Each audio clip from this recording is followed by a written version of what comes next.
Well, good morning. I'm excited to be on this panel and to be with you, and that the fact that these discussions are taking place in the Southern Tier. It's my honor to be here. Southern Tier as an emerging national leader in battery innovation and community decarbonization. Now, those are two separate things. They're related, but one is the manufacturing of the products that we need around the world, and the other is actually getting communities to do the decarbonization work that's going to be required between now and the year that we need to be at net zero. The work that these folks are doing is changing the profile of the Southern Tier. The Southern Tier is back on the map in the United States and the world. Shailesh and Cliff will present a joint presentation, their effort on Charge C4 and their first effort on IM3 New York. After that, we're going to hear from Luis Aguirre-Torres. He is the Director of Environmental Sustainability for the city of Ithaca.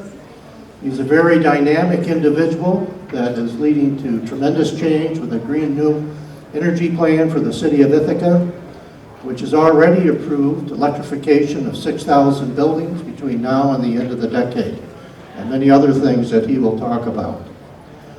Joining the panel is John Trumbull. John is a longtime employee of the IBM, a lifelong resident of Endicott.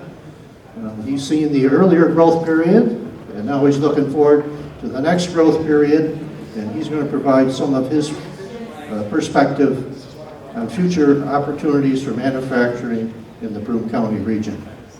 These will be a series of presentations as opposed to a series of questions, but we will have questions at the end. So I'm going to have Cliff and Shailesh kick it off. Good morning, everyone. Thanks, Elena. Thanks, Jeff, for hosting us. This happened to be our birthplace, this building. We started here close around 10 years back. So good to see everyone in person, many familiar faces.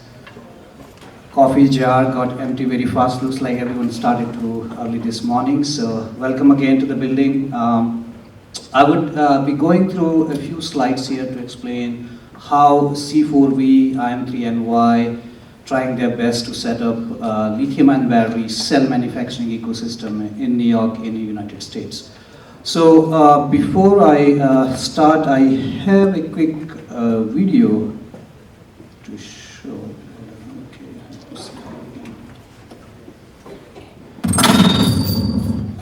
We are C4V, innovating molecules to machines to establish a lithium-ion battery technology ecosystem. Today, we are introducing LISA, a unique cell technology platform. LISA brings to you a cobalt and nickel-free lithium-ion battery cell technology, providing 40 to 50% higher energy and 5 times more power density than LFP. LISA is the first ever tabless prismatic design delivering extra-fast charge benefits. With cell-embedded cooling loops, LISA eliminates the need for a complicated thermal management system. The low-carbon and toxic footprint makes LISA one of the greenest possible battery technologies. Built with a robust domestic supply chain, the profile architecture makes LISA one of the best designs for a solid structural stability of a battery pack. LISA brings freedom from modules to deliver an industry-leading cell-to-chassis and cell-to-pack performance, exceeding majority of the packs available in the market, irrespective of the chemistry. LISA Tech also comes with an inherent exceptional safety owing to C4V's oxygen-deficient BMLNP chemistry. C4V committed to deliver safety and performance. With LISA, we are charging ahead. Thank you. I thought I'll start with a dramatic video. So this is one of the new platform we recently launched, but a little bit about the history of the company. As I mentioned earlier, this building happened to be our birthplace. I had the fortune to work with Professor Stan Whittingham for a couple of years, then moved to a cathode company, worked into the supply chain for lithium-ion battery cells. So along the way, our goal was to really build better molecules, then became better machines, and today I'm going to highlight some of the new products that we have been building to connect the molecules and the machines. In principle, we have a cobalt and nickel-free technology that we have been producing from the pilot facility, and that has gone through many customer validations. And later part of this year, the same molecule going to be produced in the form of cells and large volumes of cells at the Endicott facility that we are visiting later today. A brief history. Our technology, just quick highlight, is a cobalt and nickel free. We are able to achieve in proximity of 200 watt-hour per kg, very strong safety, very low carbon toxic footprint throughout the value chain. We have put in last 6 years to stabilize a domestic supply chain, not only the raw material but the equipments and machinery to scale these at the Gigafactory level. We have raised a large amount of capital so far, but that's probably very tiny in comparison to what you need to build a large ecosystem. Later part of this year, we anticipate to close a bigger round to scale our initial 1.8 gigawatt hour facility. So far we have about 8 customers penned down close to $900 million contracts. Also some MOUs in place with 2 very strong vehicle manufacturers in the US for close to $3 billion. We can't really supply. The factory is pretty much sold out before it is built for next 3 years. Very good problem to have, and we are trying to accelerate our next phase of growth, and as I mentioned earlier, we are aiming to raise a large round of capital later part of this year. We are proudly serving US Navy, Royal Navy today with the batteries we built from the prototype center. It happened to be a factory that, because this is built from scratch last 10 years, and the size is pretty massive, at 1.8 gigawatt hour. It will make it one of the largest homegrown gigafactory. Third largest after Tesla and LG Chem. In production this year, of course, there are many factories being announced, so we are trying to keep our pace up, and of course we have built a very strong team among 3 companies that are involved. We are in excess of 100 people trying to stabilize this system. Now, when we talk about domestic, for us, it's not just the manufacturing. We go upstream, downstream, but the key benefit that we get because of the advanced chemistry, which is cobalt and nickel free, we had taken this like bottoms-up approach, where we were able to work with companies that are in chemical manufacturing, understand cathode manufacturing, or different components that go and kind of utilize their existing infrastructure. So one part is the advanced development of these components that go in a battery, and then the second part is the scale, automation, and cost. So this we call it true domestic platform, because half of this was already happening in the US. Today, 2 of the major molecules that control 90% of the market were invented right here in the US, and we are pretty much importing all those cells from overseas. So our goal is to reverse that. Our first series of product, which is P series, going to be produced from the factory that we'll be visiting again. However, as you can read, market buys what is available, not the best. And we're trying to make sure that not only we make the best available to the market, but also remain ahead of the curve and continuously innovating advanced systems that will make our batteries better and cheaper with time. We do have a very solid technology roadmap, and these are the molecules that we believe will be the backbone of our success. And that need to be complemented with the scale, because in order for us to make it available for the market, the scale is very, very important. This year, our first 1 gigawatt hour will be operational, and we have all the assets in place to reach 1.8 gigawatt hour next year. It's a fully funded project right now. and we are aiming to scale this to 38 gigawatt hour, and a good portion of that we are hoping we'll do right here in New York in Southern Tier.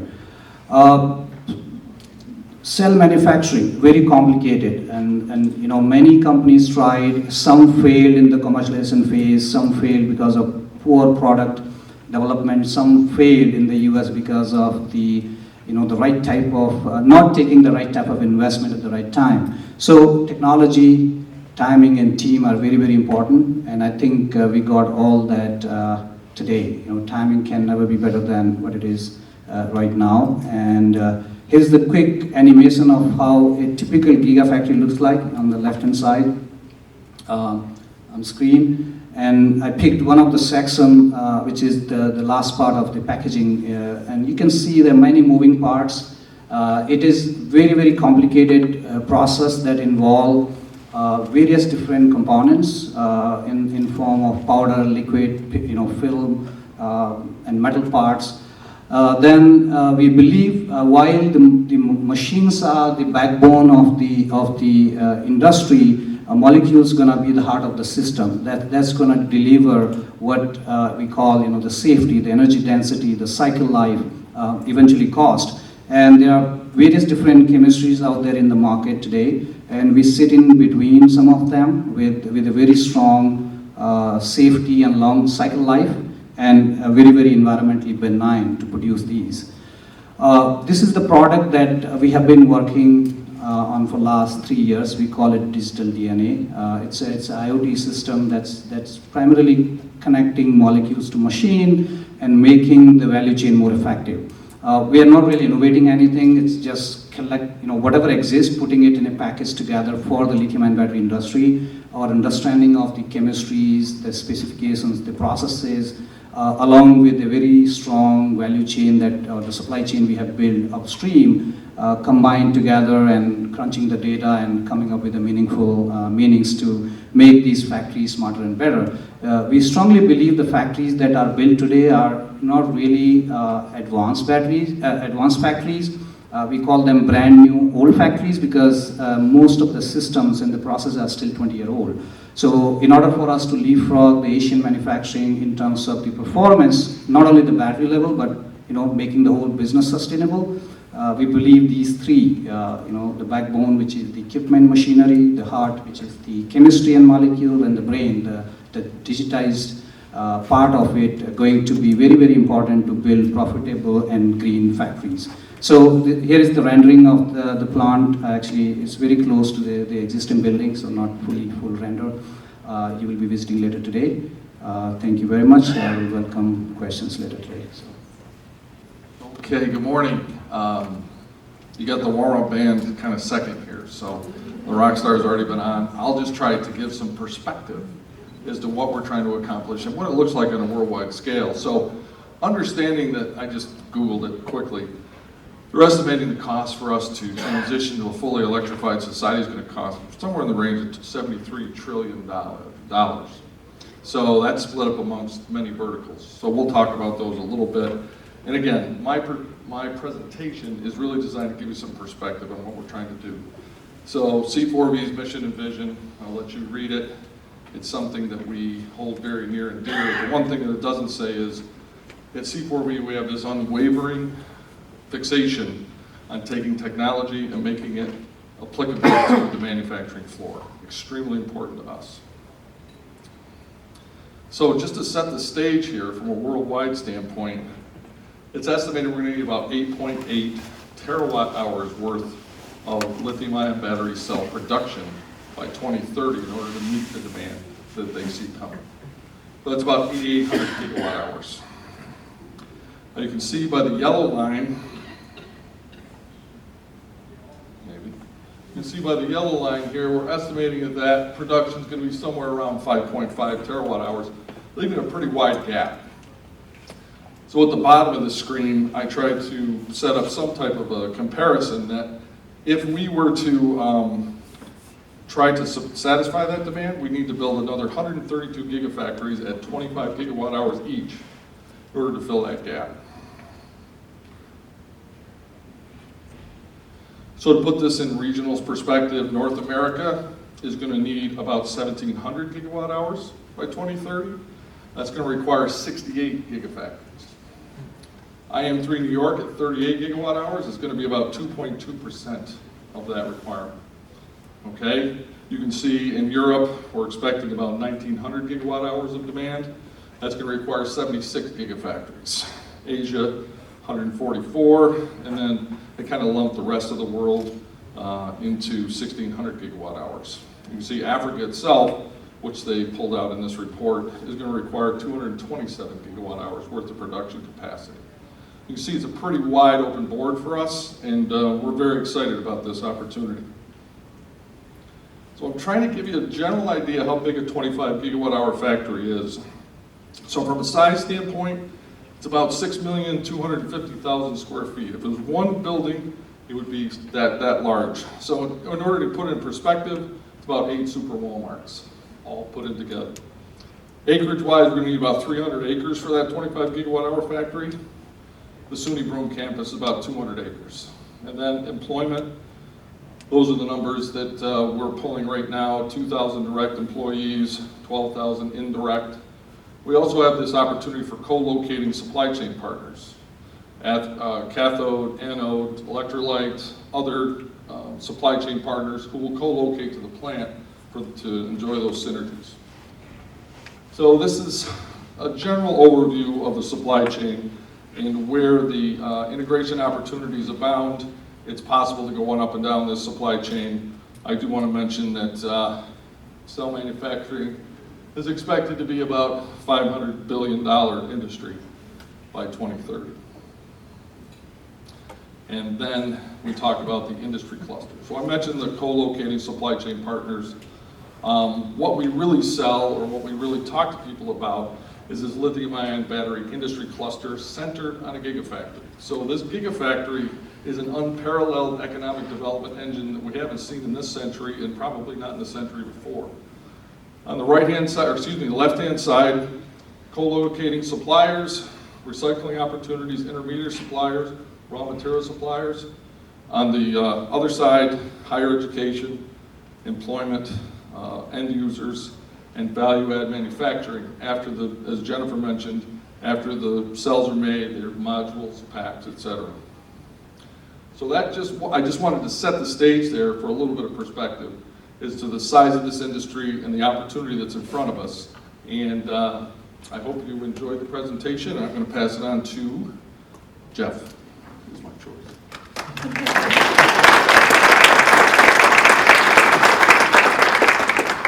Well, thank the both of you very much. It's an amazing transition. One thought we want to leave you with, though, is thousands of jobs are being created here locally, and to attract and retain the necessary resources, our region must emerge from a resource exporting community to a community magnet. So we're asking everyone in the audience. It's going to require all of your support. And we want you to be thinking about that as this day continues and you think about what your next steps are. But it's very critical. We've been in a downward spiral here for several decades, and now we're in an upward trend, and it requires a significant change of culture and capability, and it's all things. It's not technology, it's workforce, it's daycare, it's public transportation. So now we're going to change gears a little bit. Luis is in the process of implementing these technologies, and he's a very dynamic speaker. He has a tremendous background on entrepreneurship. He may work for the government, but he's an entrepreneur. So you're up. Thank you.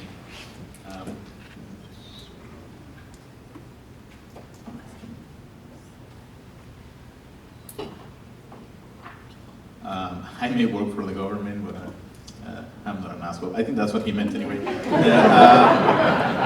So I'm going to take you through what I do for a living, and I apologize for that in advance. So it all started in 2019 when the government of the city of Ithaca decided to pass unanimously this wonderful dream of a Green New Deal. And obviously all we had was a piece of paper, then COVID hit, and we had a piece of paper. After COVID, we still had a piece of paper. And what that meant was, there was not a clear understanding of what it takes to do this, right? Because the Ithaca Green New Deal really means we're going to change the economy. We're going to absolutely transform our economy. We're going to remove fossil fuels, and we're going to compensate for historical inequities, for economic inequality, and social injustice, right? So what that meant was they didn't have any idea what they were doing. And I say this, truly and honestly, and not trying to insult anybody. On the contrary, thinking that this is very difficult, this is something new that the world is trying to do, and every day we talk about it, but when it comes to implementation, it's very, very difficult to envision, how hard it's going to be to make it happen. So, a bunch of people in Ithaca kept on working at it, and then I joined the team in 2021, a year ago. And we started working on this. And the first thing that we did was, okay, let's identify what we're talking about. We're talking about, definitely reducing carbon emissions, but we're also talking about making sure that we use less energy and that for every unit of energy, we're actually having less carbon. So that's what the whole thing is about, at least when we talk about infrastructure. When we talk about people, we'll get there in a second. But, the city of Ithaca is in New York, it's in the southern tier, and New York's doing a ton of things. So we're lucky that way, because we get a lot of support from the state government, from the county. The city government is truly behind this whole thing. So right now we're in the process of, figuring out what to do with our 400,000 metric tons of CO2. We know that 40% come from buildings, and out of those, probably 80% come from space heating. We know that 40% come from transportation, and mostly passenger vehicles, but also transit and refuse trucks, and anything that moves, even those that don't, off-road vehicles. Then, because of the grid and where we are in the grid, I know that we cannot say where the electrons travel and all that, but there is a high likelihood that because of where we are, we have about 80% carbon-free electricity in Ithaca, so it's not our main concern, but still is one of them, especially if you plan to electrify everything. And then there is some that come from waste, etc. But we needed to simplify this. We need to simplify and sell it to the government, right? And so, we said, we're going to do three things. When I talked to the mayor, I was like, we're going to do three things. Energy efficiency across all aspects of the economy. We're going to try to decarbonize our electric grid, and then we're also going to try to electrify everything that we can electrify. And what that means is, if we were to tackle our 400,000 metric tons of CO2, and we were to start with energy efficiency, in all likelihood, we'll be taking about 30% of the emissions because, we'll be doing, removing single passenger vehicle trips. We'll be also, making our buildings more thermally efficient. But we would also, start working on the next step, which is electrification. In the world, the energy stock might be electrifiable probably, 60-65%. In the city of Ithaca, our economy is very simple, so we can actually electrify probably 80% of that. We also need to decarbonize the grid, and we're a city, we don't have a lot of, input into what goes into the grid. However, we can deploy tons of solar, tons of energy storage. We can figure it out. And then, at some point we're going to have to make use of some carbon capture technologies. I don't think these are false solutions, as some people say. I actually think they work. We're already doing, natural sequestration, and we're going to increase that. But then you need to sell these once again to a city council that works part-time, that probably do something else for a living, and you need to show them what it is that you're talking about. So I'm going to treat you as if you were city council people, and I'm going to try to sell to you what the hell I'm trying to do in the city of Ithaca. So I'm going to start with energy efficiency. In order to remove 30% of the emissions that we have in the city, we need to look at these. We need to look at our buildings. We need to make sure that they are thermally efficient. We need to look at waste. We need to make sure that we have a circular economy, that we have a model for extended producer responsibility for plastic, for electronics, for energy assets. We need to look at, transit. We need to make sure that people are using more transit and perhaps integrate multimodal transportation systems. But then if we're going to start electrifying, then we need to explain to people, because God, this has been so hard to tell people when, what do you mean we're electrifying my home? Am I going to be electrocuted if it rains? Those are the questions that we get. And for some technical people, those questions are funny, but they are not so much for a lot of people, because they don't know what we mean by electrifying, right? And what we mean is, replacing thermal loads with electric alternatives, but my grandmother would kill me if I answer like that. So what I say is your boiler, we have a way of doing it without natural gas. And the space heating system that you have, we can also replace it with heat pumps. Your clothes dryers, even your cooktops, we can use induction. And you know what? Now that we're talking about it, we can actually, take advantage of the economies of scale and the economic benefits of co-deploying, and then have, at the same time that we have a dryer, we have an EV charging station, because you know what? The upgrades that we're going to do to electrical panels are so similar that, would be idiots not to take advantage of that. But at the same time, these economic benefits of co-deployment extend to solar, extend to energy storage. And then we're talking about buildings being at the very center of the decarbonization of an entire city. And then we talk about, refuse trucks and transit. We are looking at electrifying everything. We are looking at getting our first fully electric refuse truck in the city. And it's just so cool. I mean, I don't know if you have seen one of those, but they're amazing. They're really, really cool. And then, yeah, there are a lot of technologies that come that, eventually we'll be looking at direct air carbon capture for sure. We're already looking at producing biochar, carbon negative technologies. We are actually looking at, this is so cool, because we're looking at the wastewater treatment plant that, has a couple of biodigesters, it has biogas, we use that to produce electricity, but then we have some, sludge, some still solid organic waste that, we were sending to the landfill, but now we're going to put it into a pyrolysis system, actually a biomass gasification system that is going to produce biochar, but it's going to have a byproduct that is carbon neutral hydrogen. So we are beginning to work on that, because what we think, we have a problem right now. I mean, we are electrifying transit systems, so we have, out of 57 electric buses, and when they charge at night, they drain the grid. We're going to have 50, it's a small city. We don't have the infrastructure for that. So what we're thinking of doing is having a hydrogen-powered electric charging station for transit buses in the city. That way we don't drain the grid. So this is our first experiment. But we need to do this thinking about people. We need to do this thinking climate justice is an important issue. In the city of Ithaca, we're taking the federal government's Justice 40 program to the next level. We're doing Justice 50, which means we're redirecting 50% of the benefits to disadvantaged communities.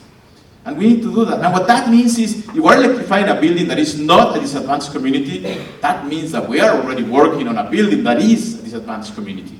Because that's the only way it's going to work, right? But we need to have a plan. So we need to start working with the community to identify all the elements of the plan at the same time that we're working on it. We need to develop the workforce, because Ithaca has 30,000 people, and then we need 3,000 people for the work that we need to do. So we need to bring them from everywhere. So we're partnering with Binghamton, with Elmira, with Rochester, with Syracuse, trying to come up with a creative way of creating the workforce that we need for the future. We are working with a utility company, because it turns out that we can really electrify about 20% of the city before the whole thing catches fire. So, right now there is a rate case with the Public Service Commission where Avangrid is redirecting about $55 million to upgrade the infrastructure in Ithaca so we can do this. And that's kind of cool. Because at the end of the day, what we're building is a virtual power plant. The city of Ithaca is going to look so different, by 2030, I promise you.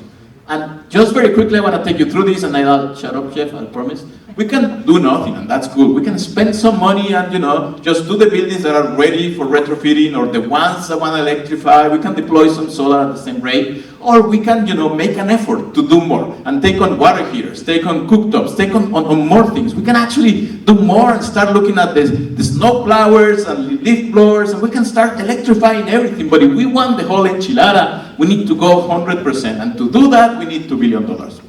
And that's when things get complicated. And I'm here to tell you that if you want to invest in a city, no, but really, this is hard, this is tough, but we're doing it. We got the money from some private investors. We're still like $1 billion short, but we have a ton of money already working on this. So this is just one of 12 things that are going on in Ithaca. It's a lot of fun to work there. I'm still sending resumes if anybody's interested, but really, first of all, grateful that you invited me. Thank you for having me, and I hope you enjoy this. Now, John Trumbull is going to give his lifelong perspective on the village of Ithaca and IBM. I'm an IT guy by training, so everything I'm hearing today is new news to me, and it's exciting, and it's an educational experience. So I'm grateful to be here just from the audience perspective. So I'm not going to be able to give you any great insights into the battery program like that. What I'm going to try to just give you is a little perspective. I've lived here all my life. I worked for IBM for 44 years. Kind of give you a little background on my personal view of where we are today in this community and potential that this is really setting us up for. And I'm going to go, my caveat is this is not IBM's view, it's John's view. So nobody can say IBM says, because I'll get in trouble probably for some reason. In the years I was growing up, the major manufacturers in this area, some of you will recognize them, some of them will remember GE, GAF, IBM, EJ, Singer-Link, Raymond, were kind of like the hub of the economy of this area. And over time, with the changing business conditions, changing ownership, companies changing their mission, some of them have gone away completely. Some of them have been divested. One example, because I started there, was IBM Owego, became Lockheed Martin. Some of them have been purchased, well, GE is now BAE. So it's just a dynamic of the overall economy over the last X number of years. I mean, the world changes. And some of the people in this area don't want to change. So this is why Mayor Jackson is going to have a real fun time getting the support that she needs for this whole operation. But there are good things that have come out of this. We now have excess capacity space for new enterprises to start up. Maybe not even enough based on that chart, but there's room, and you guys are taking advantage of it. Buildings have been repurposed. Pharmacy school to BJ and JC, and did a great job with it.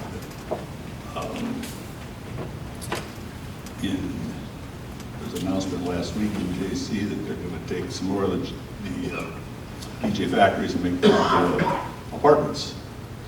They're good buildings, they're just going to be repurposed. Some are going to be torn down. Thank God the IBM Country Club will be coming down. That's depressed me for the last 20 years every time I drive by it. I kind of grew up there. So that'll be coming down. BAE, the flood got it. So we now have a big open area in Westover. But again, there's something there that can be used for other purposes. And we've also got some new facilities. Endicott Pipe and Plastic built a new factory to go from Vestal to Endicott. So there are positive things that have come out of this decline. But for me, the one thing that's consistent throughout my career is this place, university. There was a one-building branch of Syracuse when it started in Endicott, before I was born. Endicott moved over here to Vestal as Harper College, became SUNY Binghamton, became Binghamton University. And then the school I went to was called the School of Advanced Technology, which was 2 floors on one building, but it's now this. It became the Watson School. And by the way, the Watson School was started via IBM executives pushing to build that institution. That's why it's named Watson, after Thomas Watson. So this university is key to this area's growth.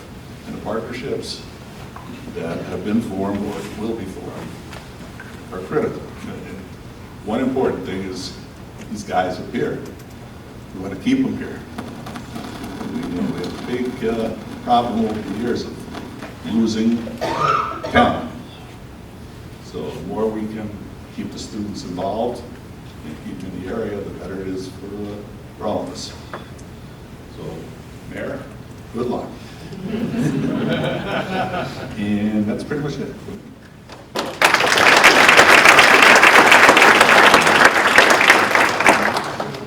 Thank you, John. We're going to help Mayor Jackson, and so we have a lot of good things, developing. And but thank you very much for your perspective. Do we have any time for questions, Elena? I'll give you 5 minutes. So 5 minutes, huh? Okay. Well, I'll try one or two, and then we'll open it up to the floor. Shailesh and Cliff, can you summarize, and you've done this already, the growth of jobs you expect by the end of the decade, including suppliers, but more important, how can the region best support your efforts from now to the end of the decade?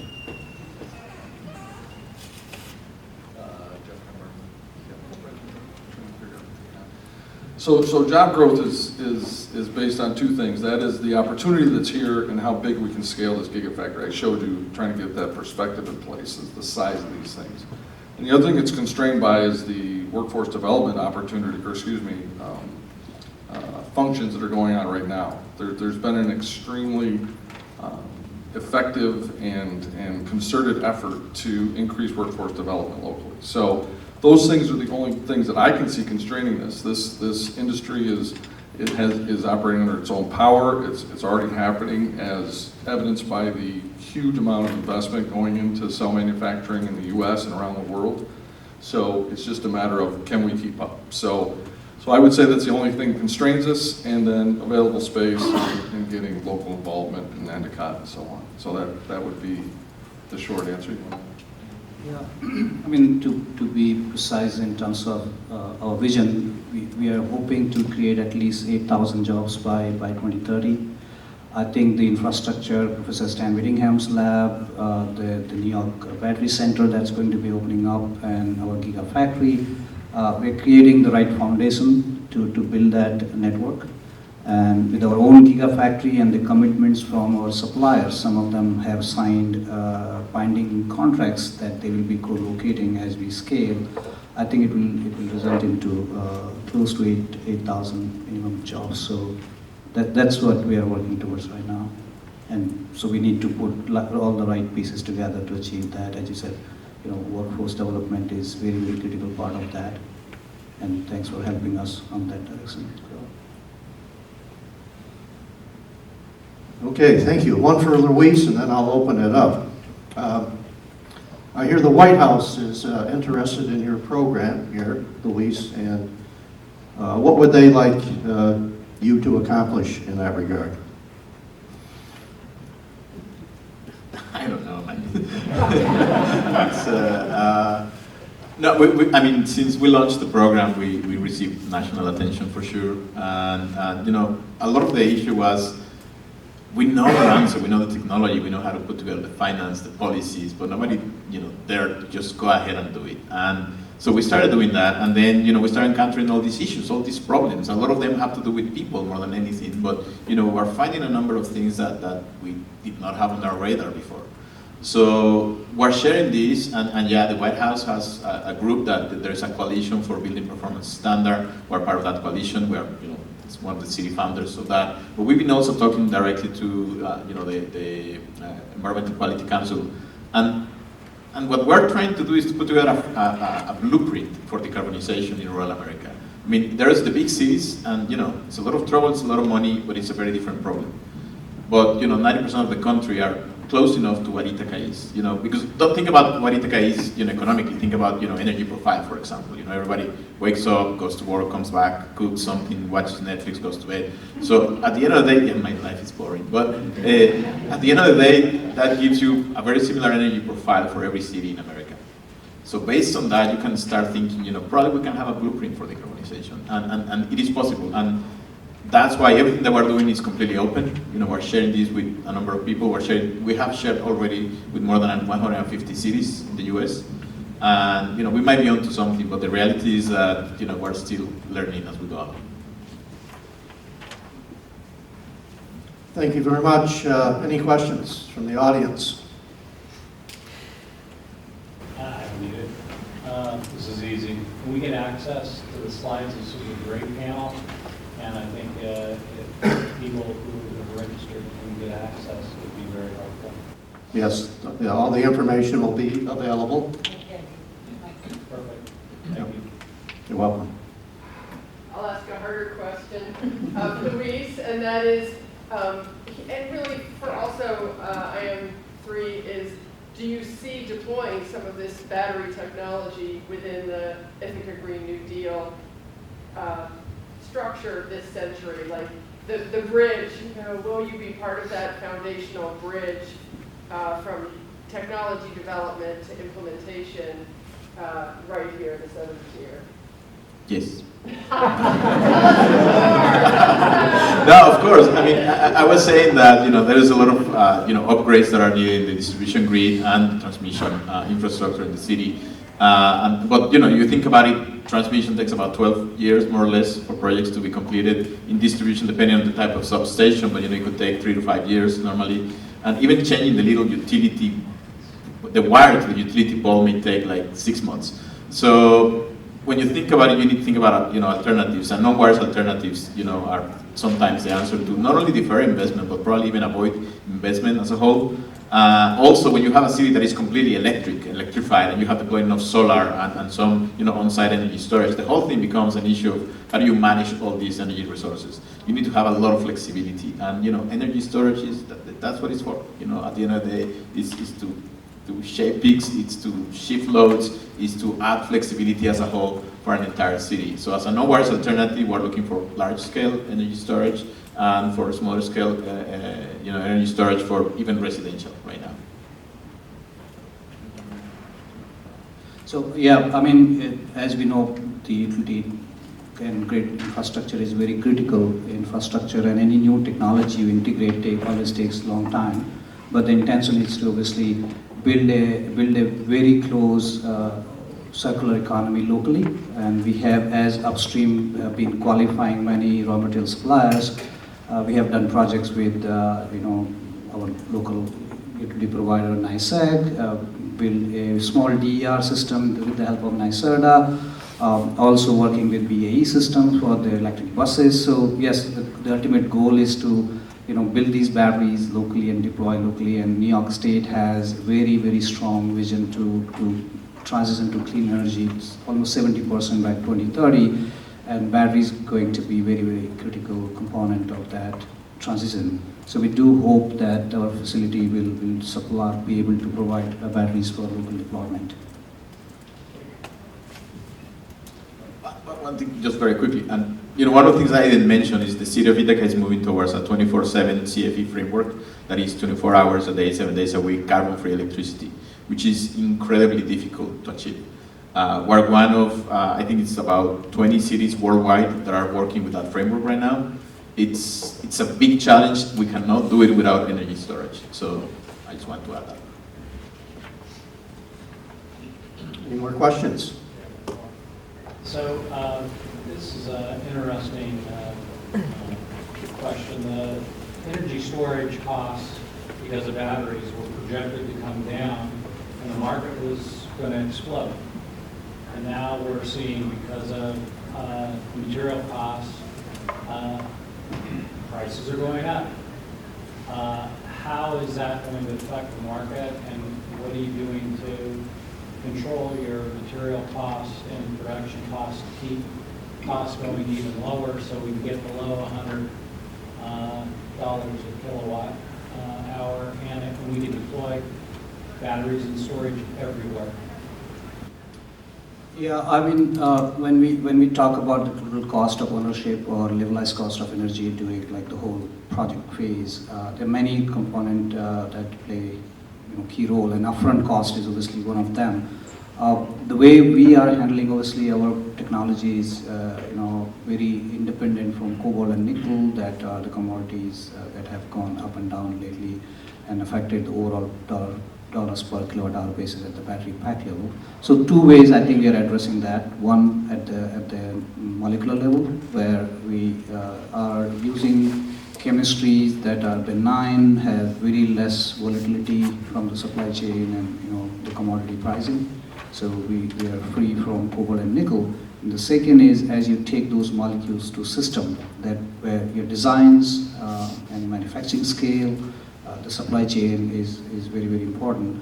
And I think we have a very solid pathway. We need to obviously prove that with the first factory up and running later part of this year.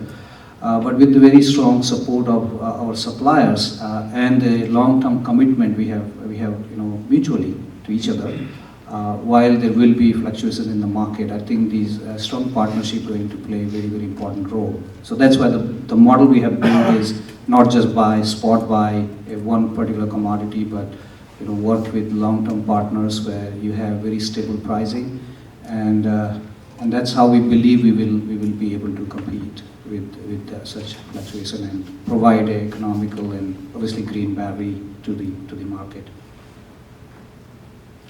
And I would just add, as everybody scrambles to make estimates on how much energy storage we're going to need and so on, they're making assumptions in those cost, demand, supply curves, et cetera, and not assuming that the electric vehicle and when the internal combustion engine would cross that line of being more economical, they weren't anticipating $4 an hour, $4 per gallon of gas, et cetera. So that's certainly an issue that everybody wants to show you a nice level, smooth curve in the demand as well as the cost of the battery and so on, and it's just never going to be that way. So it's a typical supply-demand, commodity prices go up and go down.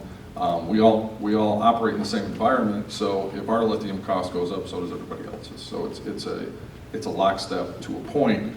Our chemistry differentiates us so that we have some competitive advantages there that we're more than happy to take advantage of. The other thing I'll just mention really quickly, there's been some fire issues in the news lately. Our BMLMP chemistry does not create the environment that will support a fire at the cell level. So we just don't have those issues. I certainly am not trying to take advantage of competitors who use a different chemistry, but it's just a fact that the chemistry we use doesn't create the safety issues as well as a little bit more cost competitive to produce. I think we're at the end of our time. Thank you for your participation.